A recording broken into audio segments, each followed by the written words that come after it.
Hey, what's up everybody out there in Learning Land? Tyler from TenThumbs Pro. How many times have you been playing guitar, you're loving the tab, C, rocking and rolling, G, life is good, then you get to that F chord and you go, dang it, I can't play this song.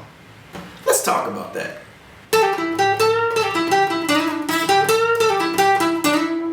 Okay, what we're going to do is we're going to break down the F chord. We do all kinds of fun stuff at TenThumbs, song tutorials, techniques like this every single Monday. Go ahead and subscribe if you haven't. Check the notification, and that way you're going to be ready every Monday to learn guitar with us. Why don't we go ahead and zoom in now, and we're going to get a nice close-up on these F chords and look at all these different shapes from the easiest to the hardest. Come on. Okay, so we're zoomed in pretty tight. So what you're going to do, the very first thing you're going to have to do is put your pointer finger on here, and this is going to look like, this shape, particular shape, is going to look like this. Okay? Which is also an F chord. What you're going to do is start by barring the E and the B string on the first fret with your pointer finger. Get good at playing just those. Middle finger, excuse me, not road rage, not guitar rage, just teaching rage. And what we're going to do is we're going to get that one on the second fret here and play those three. We're going to take that ring finger and get it up on the third fret. So we have 3, 2, 1, 1.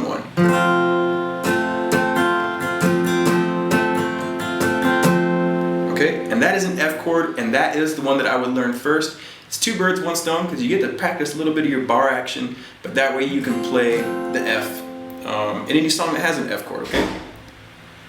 That was terrifying. There's no one in my house. I don't know why the door is closed. So the next thing we're going to do is called an inversion. The notes of an F chord are an F note, and you have an A note, and you have a C note. So even if you were to play, if you can't get that bar, for example, you could play 4, 3, 2, and that works as an F chord as well. But make sure that you don't play that high E. Now we can do a thing called an inversion, and we can put that C chord in the bass.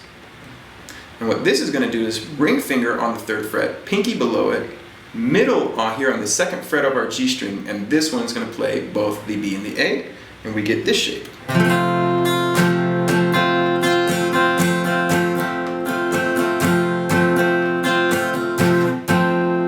Okay, now again, this isn't that full bar, making it quite a bit easier, and it's a bigger, fuller chord. Another cool thing about this one is it moves to the C shape really easily.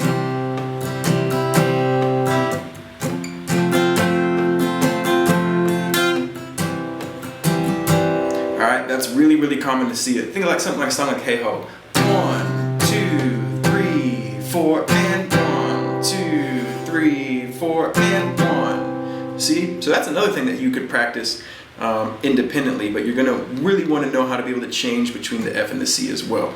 Very, very common. In the key of F, the C is the 5 chord, and in the key of C, F is the 4 chord. So a lot of times in songs that have C's, you're going to see an F, and vice versa. A lot of songs that have an F, you're going to see C. Not always, but a lot of times.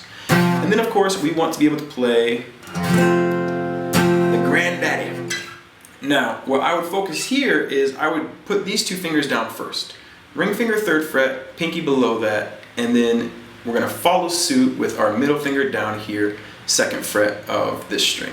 So you should be able to play just those three. You can kind of get some cool dissonance by leaving your finger off too. But then we're going to put our finger down. Now it's important to note that our finger is only responsible, even though we're barring the whole thing, that finger is really only playing the first fret and these down here, okay? What I'm doing too is I have got my thumb directly behind that finger like a vise, like a wood vise, if you've ever worked with wood, because I'm getting extra pressure pushing on my thumb with my finger, okay? Now let's play one note at a time and see how it sounds.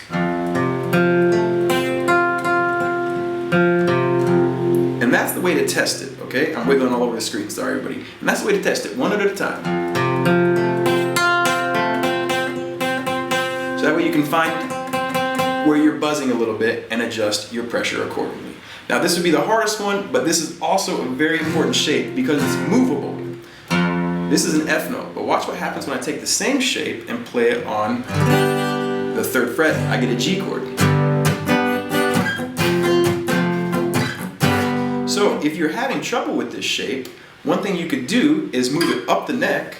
For example, I'm on the 5th fret now, making an A chord, where it's a little easier to fret. And the better you get, you can just move down, move down, move down, move down until you get this F. Cool thing too, if you take that finger off and move these over, you get an E chord as well. And that's what the shape comes from, which could be beneficial as well, okay? Alright, so that's the F chord. You're gonna need it. I hope that helped. Until next time, keep on rocking and rolling. Keep on loving life. Keep on playing guitar because it's all good, my friends. I appreciate you. TenThumbsPro.com. Subscribe and learn new guitar every single Monday. Alright? Also, in the future, these pentatonic shapes connect to these bar shapes as well. So they're really good for soloing. A little extra incentive, okay? Alright, everybody. Rock and roll. Alright, everybody, so my goal with this was to open your eyes to the power of this chord and get you playing it. I hope that you dig it. Remember, think about becoming a Patreon. You get a PDF of every single lesson to print out and follow along. TenThumbsPro.com, new guitar every single Monday, Skype lessons 1-on-1 if you're interested, plus 10 Thumbs t-shirts, alright? So stay frosty, stay cool, my friends, and until next time, keep on rocking and rolling because life is good.